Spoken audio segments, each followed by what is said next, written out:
La memoria. ¿Quién no ha tenido muchas veces la sensación de no tener suficiente memoria? Desde que somos pequeños y hemos de aprendernos la tabla de multiplicar hasta que cuando vamos haciendo mayores nos damos cuenta que al ir a una habitación justamente no nos acordamos de aquello que habíamos ido a buscar, tenemos problemas con nuestra memoria. El arte de recordar y la necesidad de olvidar son elementos básicos de nuestro caudal de conocimientos y de saberes. A menudo hemos oído hablar de la necesidad que nos dicen que los recuerdos no ocupan lugar, aquello que decían nuestros refranes de que el saber no ocupa lugar. Veremos en este vídeo cómo el saber ocupa lugar y que es necesario olvidar algunas cosas para poder aprender otras.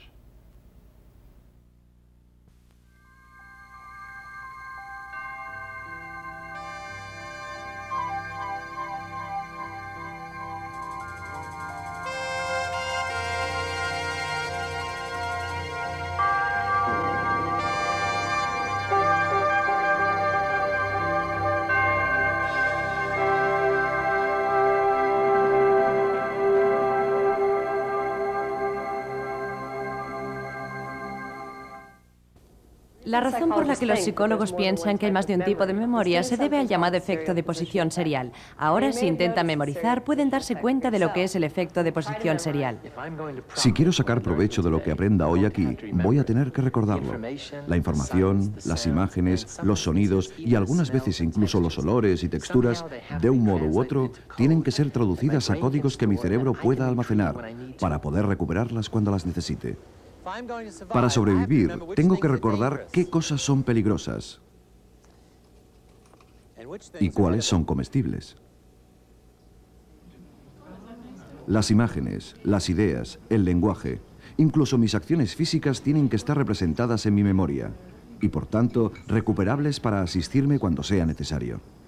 La memoria es tan esencial que, de hecho, para muchos psicólogos y neurólogos es el camino principal para estudiar las funciones de la mente y las estructuras del cerebro.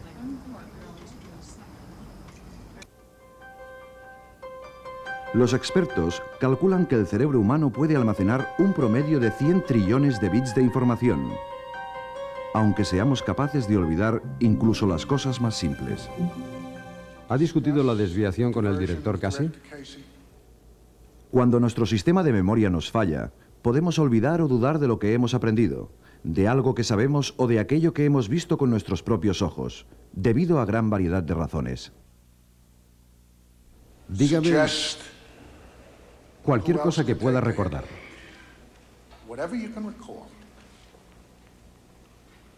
Bueno, ahora no recuerdo. Quiero decir que hemos discutido mucho sobre ello. ¿Está preparado? Sí.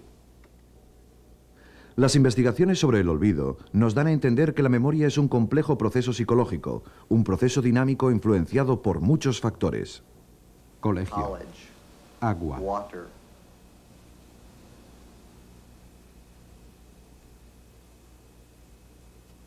es todo lo que recuerdo. Madre, Imagina que estaba casada con tu padre, madre. madre, Imagina que estaba casada con Claudio, madre. madre. ¿Cómo era ella? En nuestra memoria influyen el grado de concentración y el número de ensayos. Hamlet, ¿recuerdas cuándo conociste a su padre? Hamlet. ¿Ambos deseaban tener un hijo? Y también tienen que ver con el contexto en el que aprendes algo. ¿A qué llamamos sobrante, Todd? Y del contexto en que tú lo recuerdes.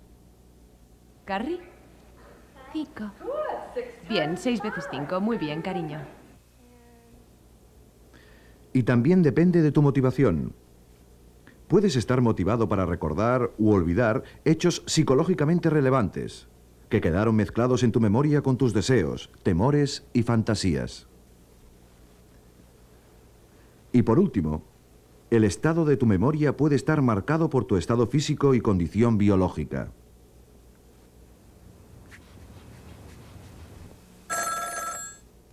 Y también por interferencias de otros sucesos y experiencias. Entiendo, le atenderé más tarde. Estoy intentando terminar algo para esta mañana. Lo llamaré. De acuerdo, adiós. La investigación moderna de la memoria empezó hará unos 100 años con un psicólogo alemán llamado Hermann Ebbinghaus, que estudió la memorización de sílabas en series aparentemente sin sentido. Con su utilización, Ebbinghaus esperaba obtener una medición cuantitativamente pura de la memoria, no contaminada por el aprendizaje previo. Primero aprendía una lista de sílabas. Luego intentaba retener la lista en su memoria mientras se distraía memorizando otras listas. Entonces sometía a examen su memoria comprobando cuántas veces tenía que releer la lista hasta haberla reaprendido perfectamente. Como se demuestra en sus gráficos originales, cuantas menos veces tenía que volver a la lista, más información había retenido en su esfuerzo original. Resultó ser que la memoria de Ebbinghaus mostraba una pérdida inicial rápida, seguida de una lenta disminución gradual durante el mes siguiente. ¿Por qué la memoria de Ebbinghaus se desvanecía tan rápidamente, incluso con tanto entrenamiento y práctica? Para empezar, se había perjudicado a sí mismo al intentar librarse de la llamada influencia dificultadora del significado. Él no tenía ningún tipo de conexiones, de enlaces para poder conectar las nuevas entradas, las sílabas, con la información ya almacenada. Carecía de contexto alguno al que recurrir para ayudarle a organizar lo no familiar en términos familiares.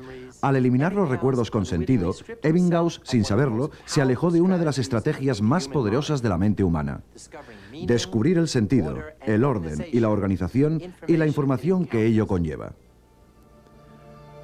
Muchos de los principios básicos de la memoria fueron descubiertos durante las siguientes décadas de investigación, gracias a experimentos en los que los sujetos intentaban recordar sílabas sin sentido presentadas a intervalos precisos y controlados. Otros investigadores analizaron la memoria en animales, mediante el aprendizaje de laberintos o realizando discriminaciones entre posibles opciones. Pero esta línea de investigación cambió radicalmente durante los 60 con la aparición de los ordenadores. Por primera vez, los psicólogos pudieron crear un modelo de trabajo de los mecanismos de la memoria. Esta nueva aproximación representaba la mente como un procesador de información, como un ordenador. La información puede ser cualquier conocimiento recibido, procesado y entendido por un individuo. La complejidad de la memoria pudo entonces ser desglosada en los procesos que la componen. Primero, el input debe codificarse, insertarse en códigos de memoria que puedan ser registrados por el cerebro. Después, debe almacenarse y retenerse por algún periodo de tiempo que puede ir desde un momento hasta toda una vida. Y finalmente, tiene que ser recuperado al solicitarlo en caso de necesidad. Hay dos tipos de memoria. La memoria a largo plazo o remota es el almacén de todo lo que uno sabe sobre el mundo y acerca de uno mismo, y es esencialmente ilimitada. En teoría, cualquier cosa que se haya experimentado y que está almacenada en la memoria a largo plazo está disponible para ser reclamada posteriormente. Para entender el proceso de recuperación, intente imaginar la memoria a largo plazo como su biblioteca privada. Pero, según piensan algunos investigadores, la información, en lugar de estar almacenada en libros, se almacena y representa en forma de redes.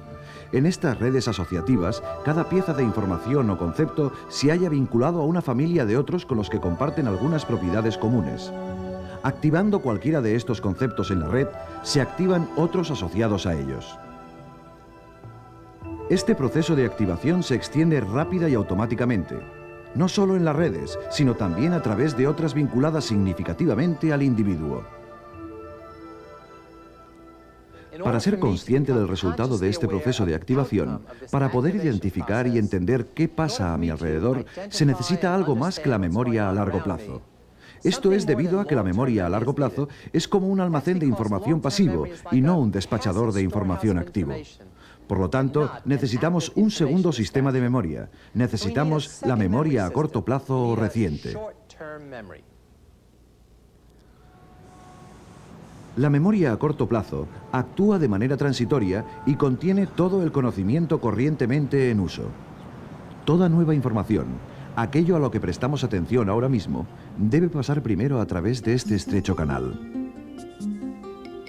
Y la información que recuperamos de nuestra memoria a largo plazo también tiene que pasar a través suyo para ser inspeccionada.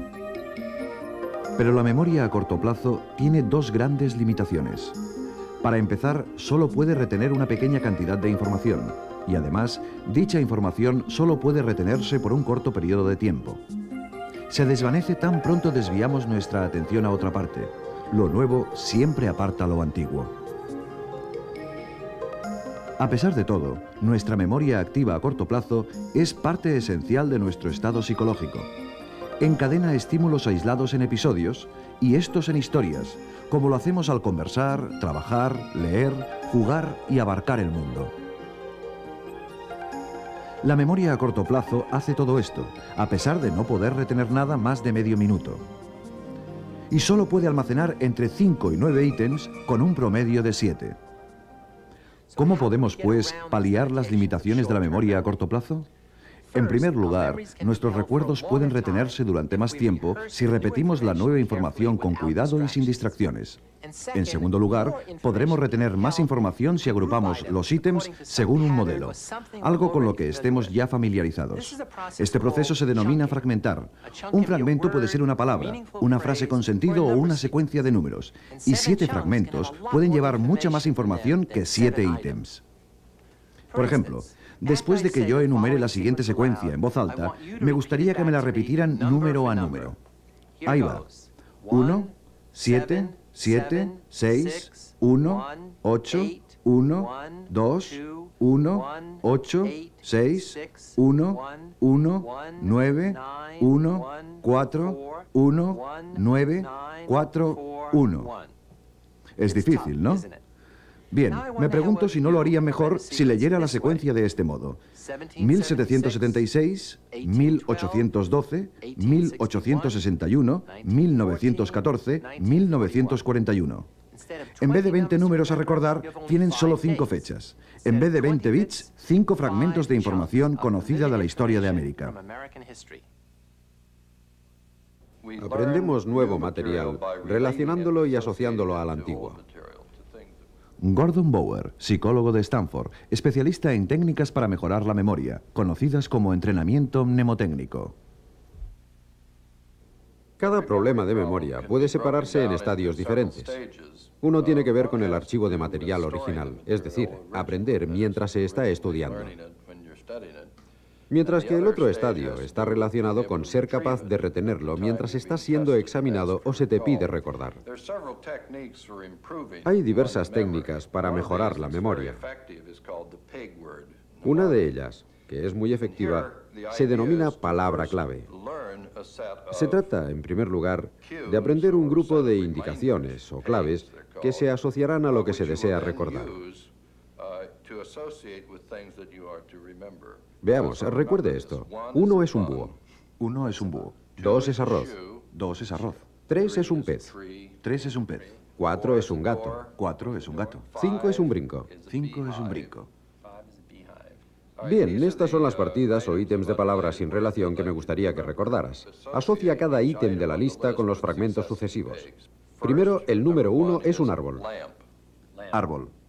Ahora asócialo con el búho. El búho está en el árbol. Correcto. 2 es sal. 2 es arroz. Falta sal en el arroz. Bien. 3 es río. Vale, 3 es un pez. El pez nada en el río. Correcto. 4 es pato. 4 es gato. El gato persigue a un pato. 5 es niño. 5 es brinco. El niño da un brinco. Muy bien. ¿Cuál era el tercer ítem de la lista? Río. El pez nada en el río.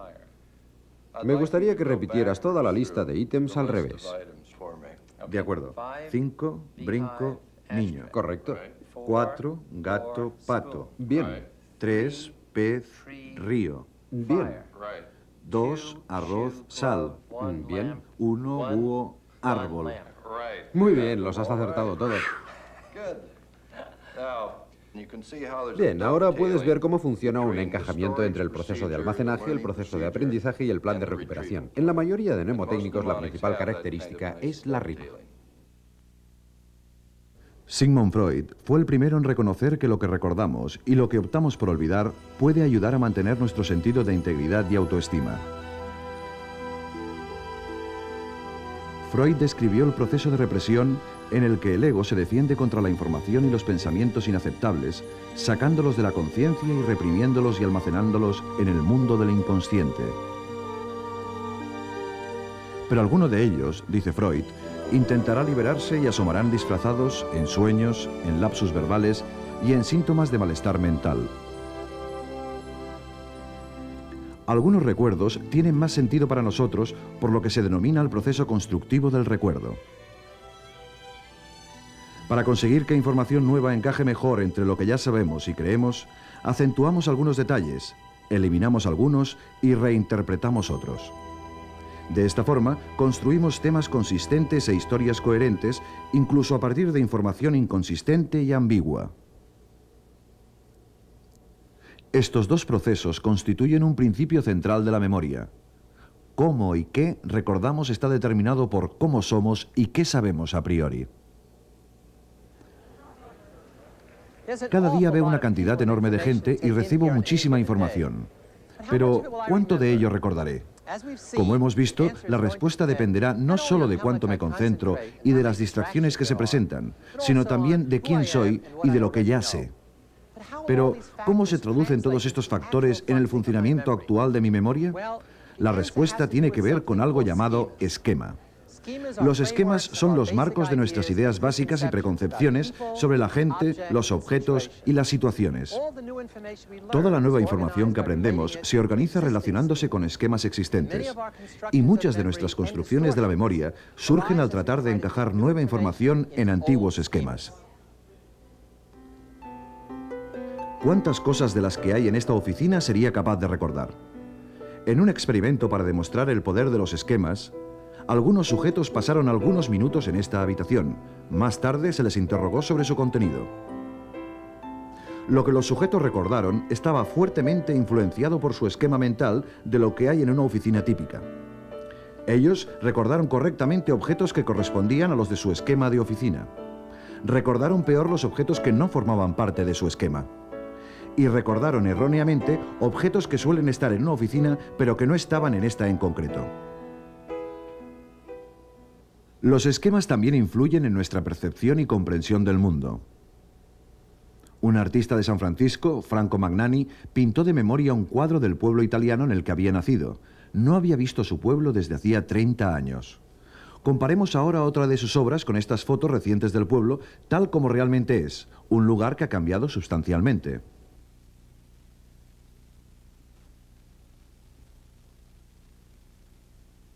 Aunque ha recordado con exactitud muchos detalles, algunos están distorsionados por una perspectiva infantil, el esquema infantil de Magnani. En este trabajo tenemos un doble proceso de memorización, una singular precisión y distorsiones significativas. La continua investigación sobre la memoria está llevando a los psicólogos a muchos descubrimientos sobre su naturaleza. Pero más allá de las teorías sobre cómo trabaja la memoria o no trabaja, está la realidad física del proceso. Cuando se recuerda algo, se produce un cambio físico en el cerebro. Los recuerdos crean alteraciones permanentes en la estructura y funcionamiento del sistema nervioso central.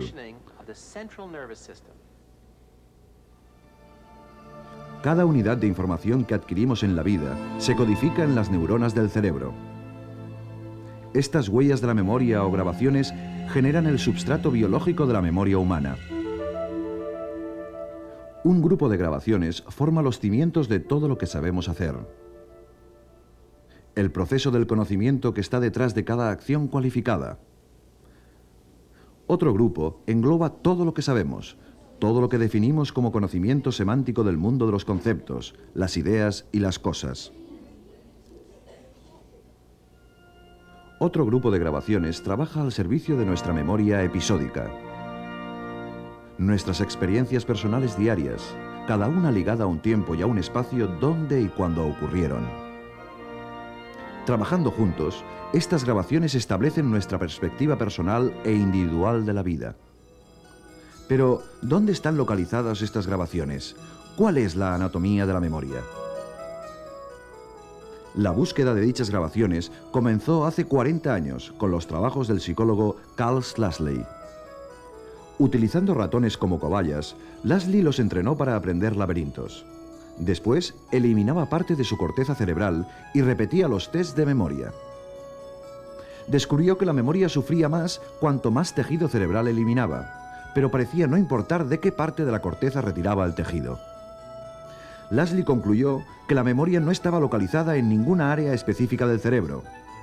Él podía haber acertado en cuanto a memorias complejas, pero estaba equivocado acerca de las memorias simples.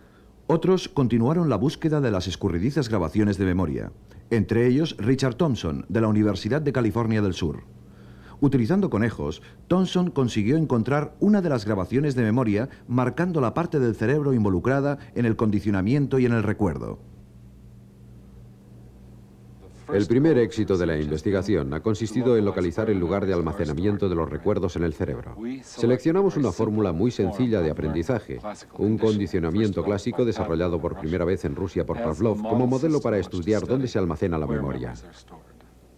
Marcamos el cerebro, grabando la actividad eléctrica de las células nerviosas, buscando los lugares del cerebro en los que las neuronas generan potenciales que estén relacionados con la conducta aprendida actual. Aquí vemos un experimento de condicionamiento de parpadeo usando conejos como cobayas. Le presentamos un estímulo relativamente suave, como un tono o una luz. A continuación le soplamos aire en el ojo. Y esto, desde luego, provoca el reflejo de guiñar el ojo. Tenemos un mecanismo que registra la respuesta de parpadeo y un pequeño tubo que conduce el soplo de aire hacia el ojo. Después de algunos aparejamientos de estos dos estímulos juntos, el animal desarrolla una respuesta condicionada, una respuesta aprendida, un recuerdo, podríamos decir, de forma que parpadea con el tono antes de que le llegue el soplo de aire. Después de entrenar al animal, provocamos una pequeña lesión en la región que creemos contiene las huellas de la memoria, y esa pequeña lesión eliminará permanentemente el recuerdo de esta respuesta condicionada. Las huellas de la memoria para estas respuestas aprendidas que estudiamos parecen estar almacenadas en regiones muy localizadas, justo en esta pequeña estructura del cerebelo llamada interpositos nucleus. Ahora la lesión que elimina la respuesta de parpadeo es la lesión situada aquí, de un tamaño no superior a 1 milímetro cúbico de tejido. De hecho, podemos eliminar cualquier movimiento aprendido, produciendo una mínima lesión en el lugar apropiado del interpositos nucleus. Lo que voy a mostrar en la pantalla del ordenador es la respuesta del animal al principio del entreno, antes de que haya aprendido la respuesta condicionada.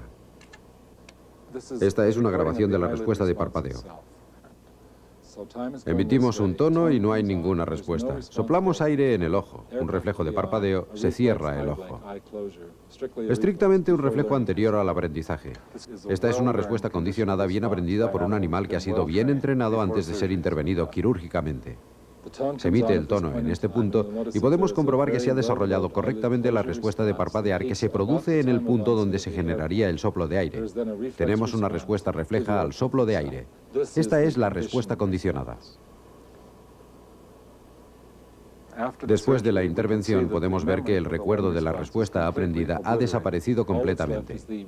Solo queda la respuesta refleja, la misma respuesta que obteníamos del animal al principio del entrenamiento, antes de que hubiera aprendido la respuesta condicionada. Destruyendo permanentemente este tejido, eliminamos el recuerdo de la respuesta aprendida. El animal no puede aprender esa respuesta nunca más. Ahora podemos buscar los procesos químico-físicos que están relacionados con el almacenamiento de este tipo de memoria. Creemos que si comprendemos cómo se almacenan los recuerdos en el cerebro, seremos capaces de desarrollar nuevas técnicas y herramientas para combatir los trastornos de la memoria.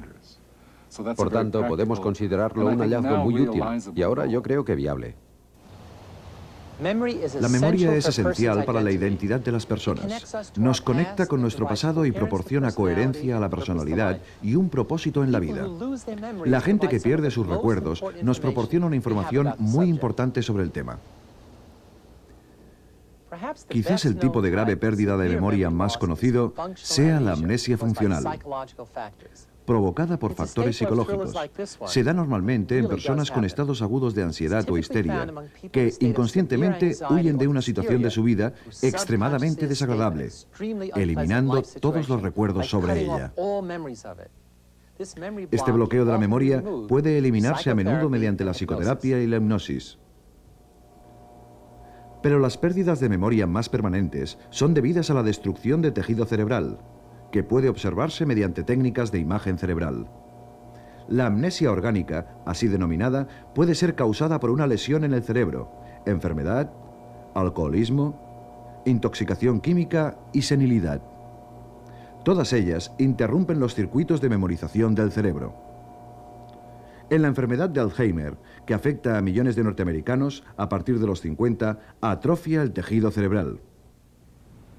Cuanta más corteza se pierde, también se pierde más memoria, después la personalidad y a veces la propia vida. ¿No lo recuerda? Todo está muy confuso. La vida sin recuerdos es una vida sin pasado y sin futuro. Bien, aceptemos que, por un lado, tenemos los ordenadores con una memoria codificada, precisa y distribuida por ficheros. Y por otro lado tenemos nuestra memoria. La memoria de un ordenador funciona de un modo muy sistemático. Existe un archivo o una ubicación para cada información. Todo está muy organizado. Realmente carecemos de algo parecido en el cerebro. No puedo decirte la ubicación concreta de tu cerebro en la que se halla el recuerdo de dónde dejaste las llaves ayer. En absoluto. Lo único que puedo decirte es que tus recuerdos están en el hipocampo y la corteza prefrontal. Pero eso no es muy específico, que digamos. De hecho, todos tus recuerdos se pelotonan ahí, y el problema es que si quieres elegir uno en concreto, no tienes ese lugar al que ir para recordar lo que está ahí. En cambio, lo que hacemos es utilizar pistas o recordatorios. Hay quien lo llama memoria contextual. Contextual es la palabra. La idea es que sabes algo sobre lo que buscas. No sabes dónde está, pero le dices a tu cerebro, dame todas las cosas que tengan que ver con llaves de coche, y el cerebro evocará un montón de recuerdos relacionados con las llaves, y tú confiarás en poder hacer una criba y obtener el recuerdo correcto. Cuanto más específicas sean las pistas que usas al querer recordar algo, mejor. Pero esto también significa que hay cosas curiosas del contexto que importan. Hubo un célebre estudio en el que se les recitaba a los participantes una lista de palabras mientras estaban bajo el agua. Eran submarinistas, y unos días después se les pedía que se acordaran de esas palabras, que las repitieran. Resulta que lo hacían mejor si estaban bajo el agua que si estaban en tierra firme. No deja de ser sorprendente, porque bajo el agua tienes un tubo metido en la boca y lo que haces es intentar acordarte de respirar bien. El lugar en el que estás cuando aprendes algo es una de las muchas claves de la memoria. Atesoramos recuerdos con los que vamos hilvanando la vida. Sin ellos, seríamos individuos despojados de nuestra identidad. Nuestra memoria es como un gran baúl en el que vamos recolectando y depositando momentos, escenas, personas, palabras, olores, sentimientos. Pero el cerebro no lo hace en ningún orden determinado. No clasifica esos recuerdos para que sea más fácil encontrarlos cuando los necesitamos, en absoluto. A veces, es un poco cajón desastre. Somos capaces de reconocer a todos los que aparecen en la foto del último año del instituto, tomada hace décadas, o de recordar la colonia que usaba la vecina cuando éramos pequeños. Y sin embargo, no nos acordamos de qué desayunamos ayer o dónde hemos aparcado el coche. Y es que de todos los apaños del cuerpo humano, la memoria se lleva la palma. Por eso, lo mejor que podemos hacer es aceptar que la memoria es limitada, que es imperfecta y que resulta imposible acordarnos de todo. Pero hay algunos truquillos para evitar que nos deje tirados cuando más la necesitamos. Fijémonos, por ejemplo, en los pilotos de avión. Cada día, antes de volar, tienen que comprobar una serie de variables o acciones como el combustible o la presión. Y no pueden confiar en recordar si ese día lo han hecho o no, porque cuando una actividad se repite día tras día, confunde a nuestra memoria.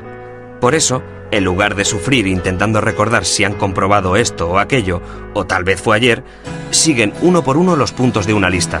De esa forma, están seguros de no dejarse nada. Y es que las listas son muy útiles y una buena forma de suplir las faltas de la memoria. Por eso, no hay que tener reparo en hacerlas por muy obvio que nos parezca.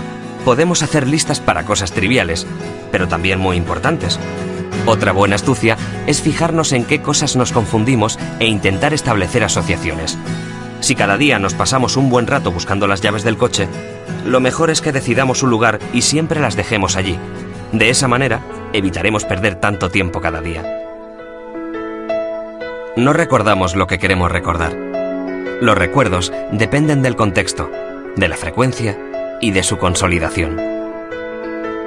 Creemos que tenemos memoria, pero en realidad es ella quien nos tiene a nosotros.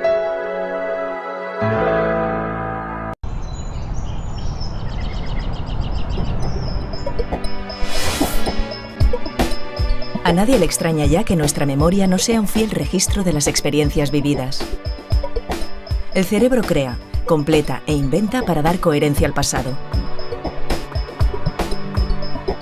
Pero lo que ahora se está demostrando es que si la memoria nos falla y nos juega malas pasadas, es para unificar mejor nuestro yo presente con el del pasado e incluso con el del futuro. Mediante técnicas de neuroimagen y experimentos psicológicos, Daniel Schachter estudia los engranajes de la memoria. Tras mantener una interesante charla con este experto neuropsicólogo, Punset comprendió las grandes ventajas que esconde nuestra frágil memoria.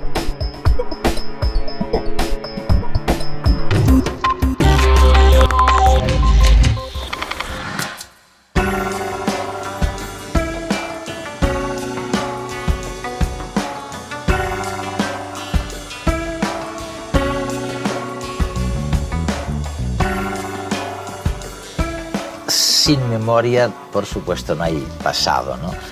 Pero sin memoria tampoco hay vida. Y como veremos a lo largo de este programa, ahora resulta que sin memoria tampoco hay futuro.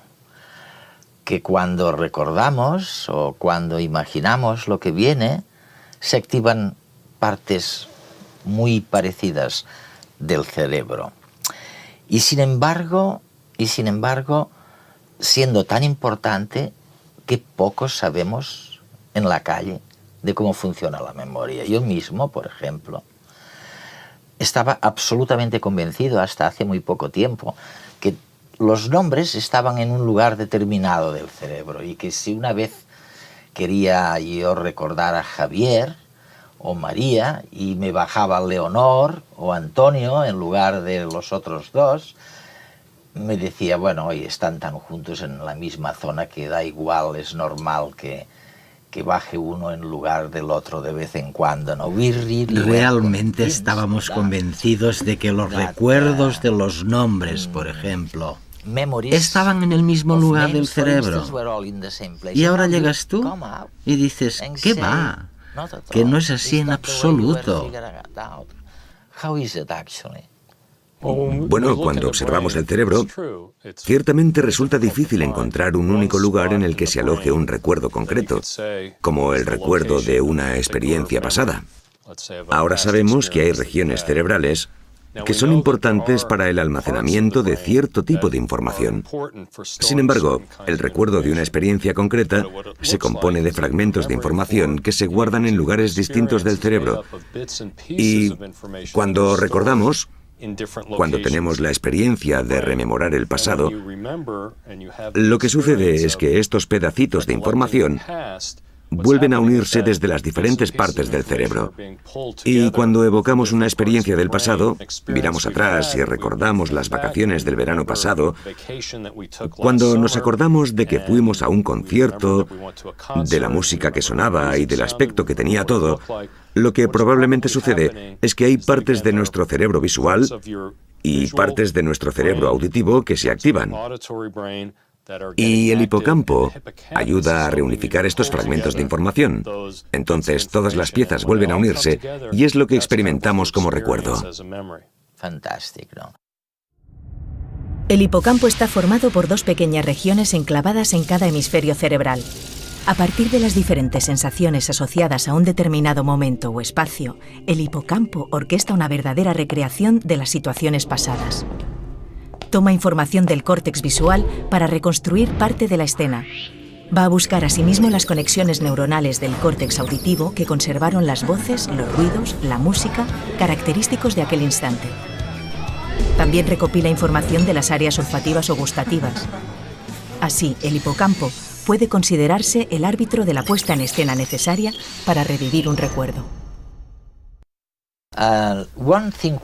Hay una cosa que me fascina de todas tus últimas investigaciones y para mí supone una gran contribución a la ciencia.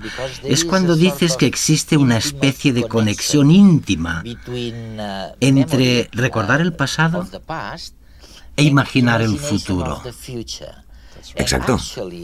De hecho, tienes una fotografía genial en la que se ve cómo se activan las mismas partes del cerebro al recordar el pasado o al imaginar lo que se hará en el futuro. Oye, es increíble. No me digas que no es fantástico, ¿no?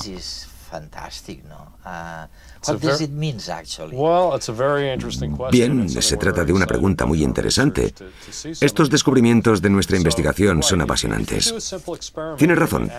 Si se realiza un experimento sencillo en el que se le pide a alguien que recuerde, por ejemplo, una experiencia que ha tenido en el pasado que implique una mesa, y luego imagina una experiencia que pueda tener en los próximos días o semanas que también implique una mesa, veremos que se activan muchas regiones cerebrales similares en ambos casos y en la misma medida. Y las imágenes que reflejan la actividad cerebral serán muy parecidas.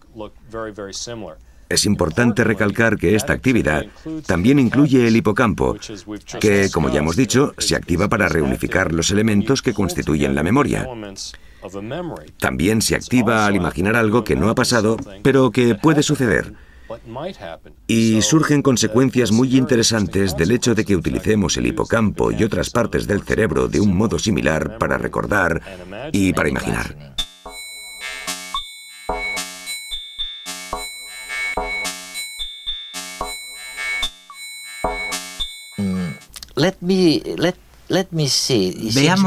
Veamos los fallos de la memoria. Esta es una parte esencial de tu libro, que además se titula Los 7 pecados de la memoria. Haces una división y dices que 3 de estos pecados son por omisión, porque te has olvidado. Pero el resto son comisiones, es decir, que has cometido el pecado, el suicidio. Cometemos el error que hará que olvidemos las cosas. ¿Por qué no se lo explicas a nuestros telespectadores? Claro. Hablemos primero sobre lo que llamo los pecados de omisión. Básicamente se trata de tipos distintos de olvidos, de maneras diferentes de olvidar. Y sí, he sugerido que hay 3 tipos principales, al primero de los cuales denomino transitoriedad. Y tiene que ver con algo que todos conocemos en nuestra vida cotidiana, que es que, por lo general, los recuerdos tienden a debilitarse con el tiempo. Son transitorios, efímeros. La transitoriedad, por ejemplo, se refiere al hecho de que recordarás menos partes de esta conversación de aquí a un año. Alguna información se desvanecerá con el paso del tiempo. Hay un segundo tipo de olvido que llamo distractibilidad, que es diferente de la transitoriedad. Esto es cuando olvidamos, por ejemplo, dónde hemos dejado las gafas. Normalmente ponemos las gafas en cualquier sitio sin prestar atención a lo que hacemos. Y si no prestamos atención a lo que hacemos en el momento de hacerlo, nunca llega a la memoria de una manera que permita almacenar. Por eso lo llamo distractibilidad. Y también puede pasar, de hecho, en el momento de recordar. Un tercer tipo de olvido lo denomino bloqueo. Esto se refiere a que a veces podemos tener información almacenada en la memoria. Podemos estar prestando atención. Podemos estar intentando recordar, pero sin embargo no nos sale. Sí. A menudo nos pasa con los nombres de la gente. Es esa sensación de tener algo en la punta de la lengua. Somos conscientes de que sabemos algo. Sabemos que está ahí, pero no podemos acceder a ello. Lo llamo bloqueo. Y no significa que odiamos o que no queremos nada. No significa eso en absoluto.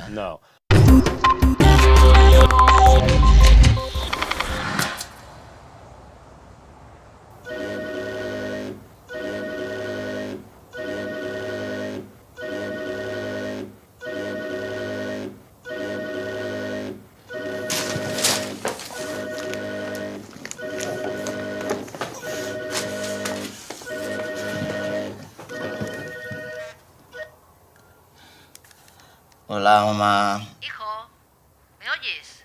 Sí, mamá, sí. ¿Sabe qué día es hoy? Sábado, mamá. Sábado. ¿Pero qué sábado ni qué niño muerto? ¿Ah, no? No. ¿No recuerda que me prometiste llevarme a la exposición de bonsáis hoy? ¿Bonsáis? ¿Cómo no te vas a acordar? Pero si aquel día te hice concretas de pollo y todo, esa que te gustan tanto. Y miramos por internet lo del concurso de bonsái, el que pienso ganar, porque a mí a bonsái no me gana nadie. Porque a mí a bonsái no me gana nadie. a mí a bonsai no me gana nadie. Porque a mí a bonsai no me gana nadie.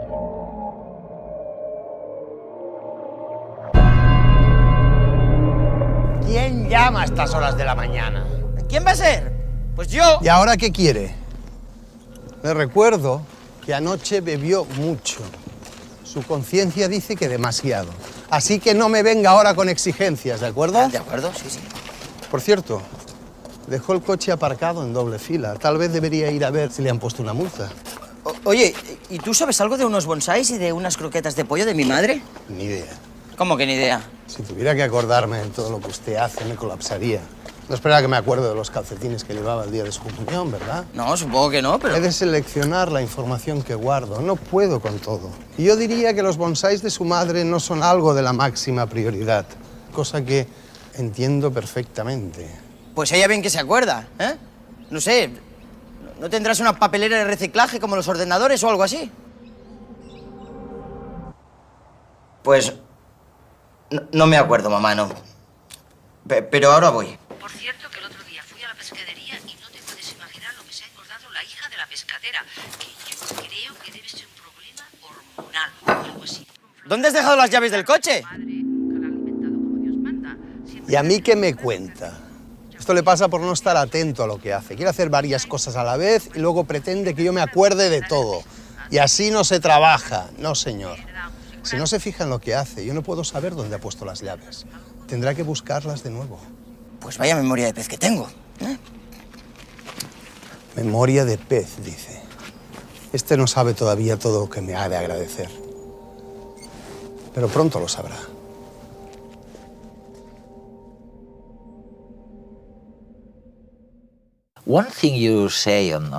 Algo que también es importante de lo que dices.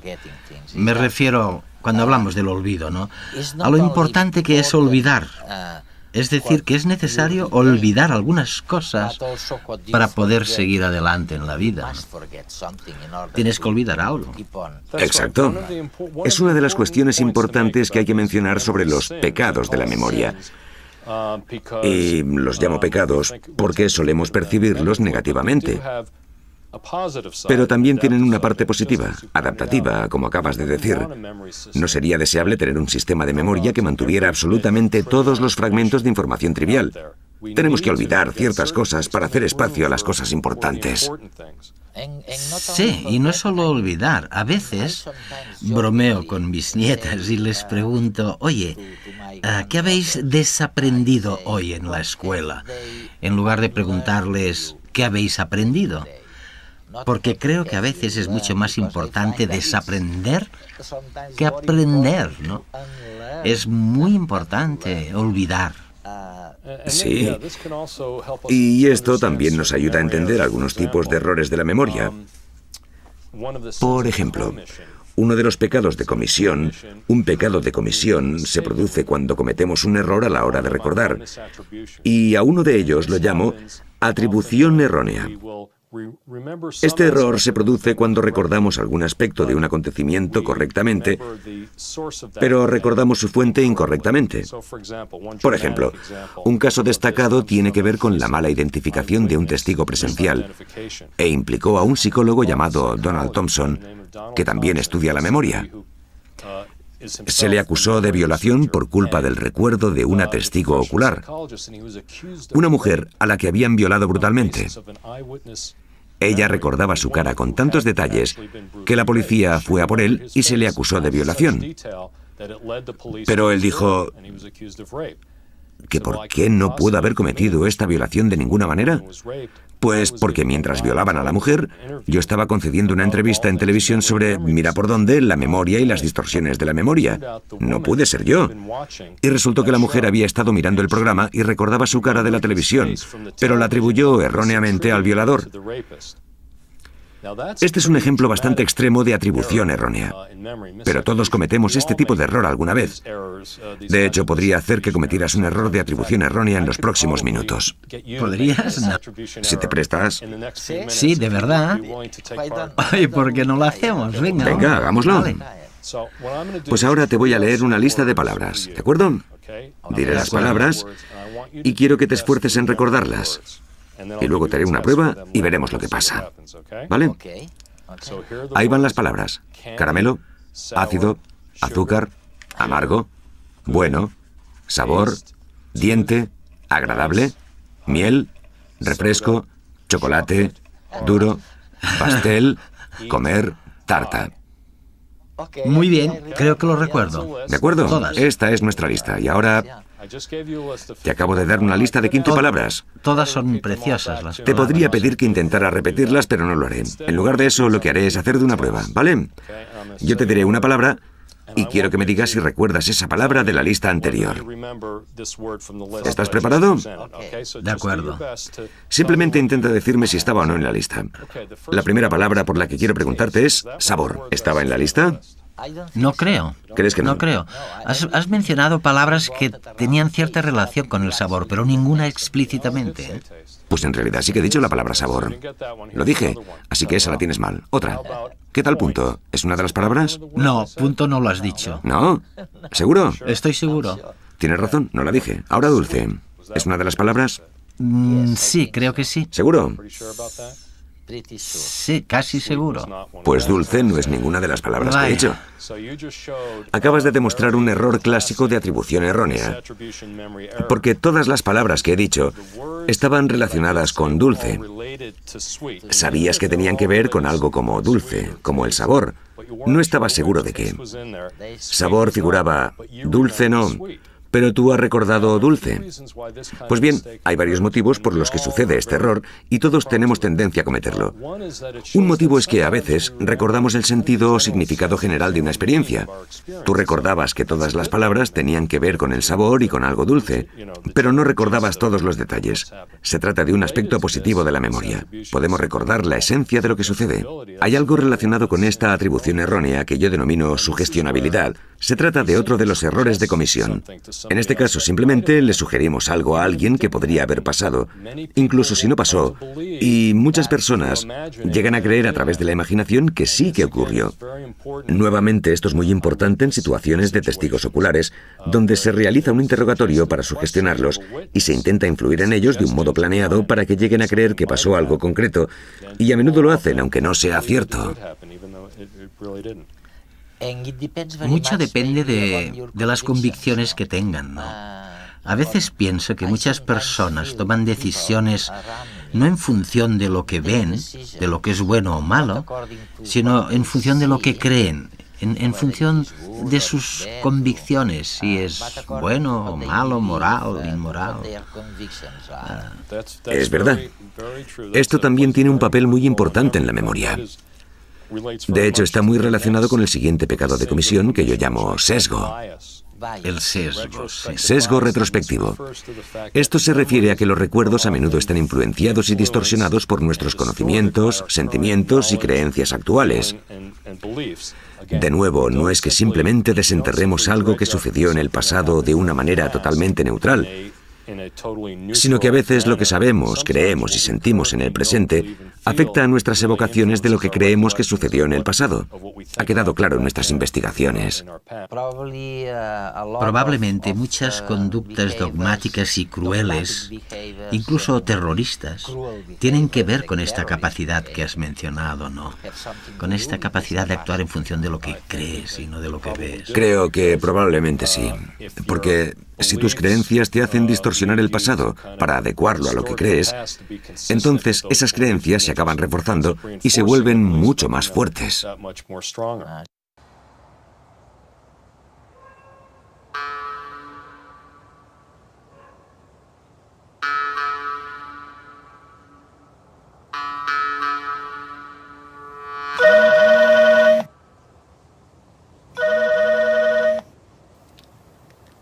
Mamá. Hola. ¿Qué haces, hijo? Estoy fregando los azulejos del baño. ¿Con lejía y agua caliente? Sí, mamá, sí, como tú me dijiste que lo hicieras, sí. ¿Pero qué dices? Eso no te lo dije yo, sino tu tía Angustia. ¿No te acuerdas? ¡Chúpate esa, listillo! Es culpa tuya. No haces tu trabajo como deberías. ¿Ah, no? Pues prueba de hacerlo tú. ¡Confundes las fuentes de información! Hijo, ¿me estás oyendo? Sí, mamá, sí te oigo, sí. Pues nada, tú ya ya sabes que a mí no me gusta criticar, pero resulta que la vecina está preparando la comunión de su hija y me ha pedido que me encargue de bordarle unas florecillas para el pecho de la niña, aunque ya sabes que a mí no me gusta nada hablar de la gente. Pero bueno, ¿qué vamos a hacer? La pobre con el marido que tiene, que es como una blanca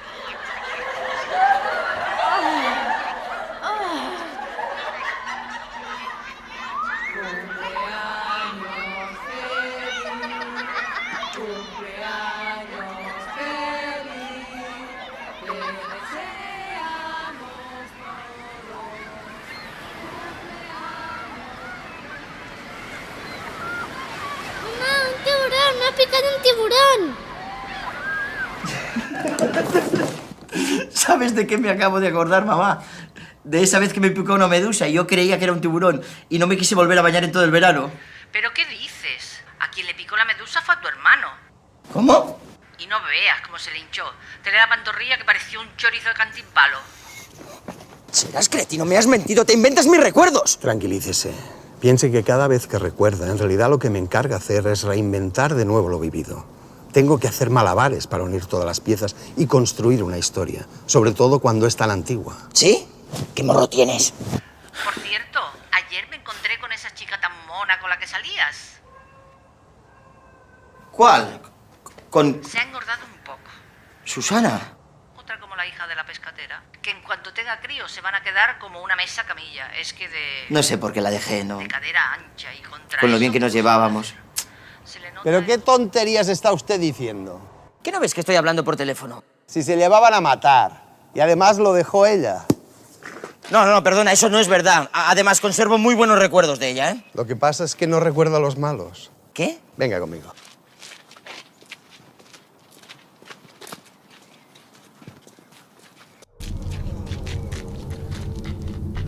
De esos me he encargado yo.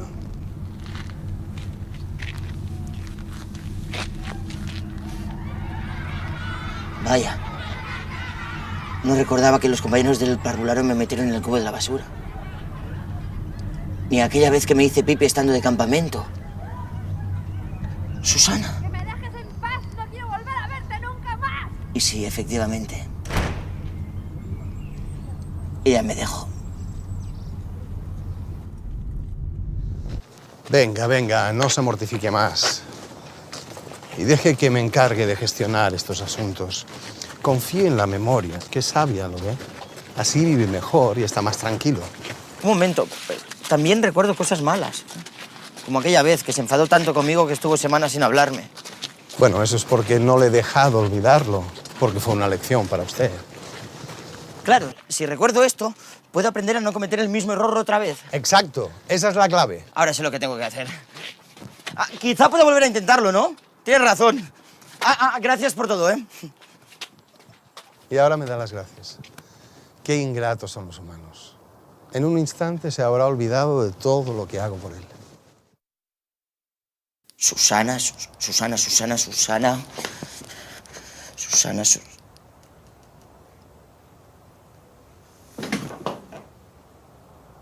Borré su número y no recuerdo cuál era.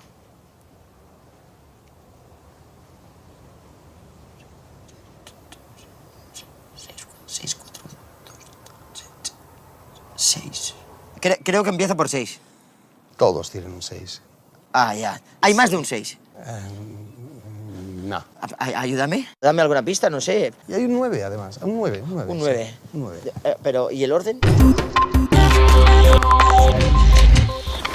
Es difícil, ¿eh? Es difícil entender cómo se las arregla la gente para vivir sin saber nada de todo esto.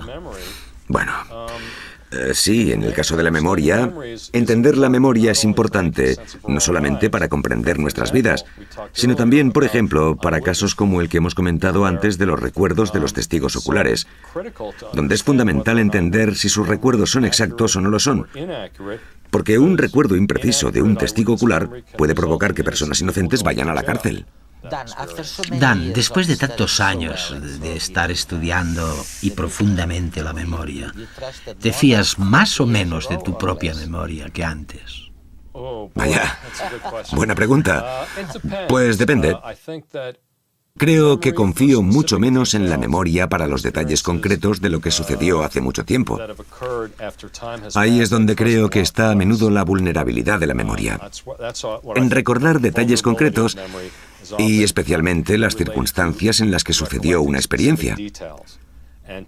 Pero también creo que la memoria funciona muy bien a la hora de recordar el significado general de nuestra experiencia, el sentido general de lo que nos ha pasado. Por tanto, me parece que la memoria funciona muy bien a la hora de conservar el sentido general, la esencia, la importancia de lo acontecido, aunque no sea tan fiable como nos gustaría a la hora de conservar todos los detalles concretos. Teniendo en cuenta lo que dices, tal vez nos ayude también la memoria a construir el futuro. Y esta es ahora la novedad que nos llama la atención a los que trabajamos en este campo. Intentamos entender cómo utilizamos la memoria para imaginar el futuro, lo que haremos en nuestra vida. Hasta el momento solíamos pensar en la memoria como algo exclusivamente relacionado con el pasado, pero ahora, teniendo en cuenta nuestra investigación más reciente, cada vez nos interesa más el papel de la memoria como algo que nos permite pensar en el futuro, y esto es algo que estudiaremos mucho más en lo sucesivo.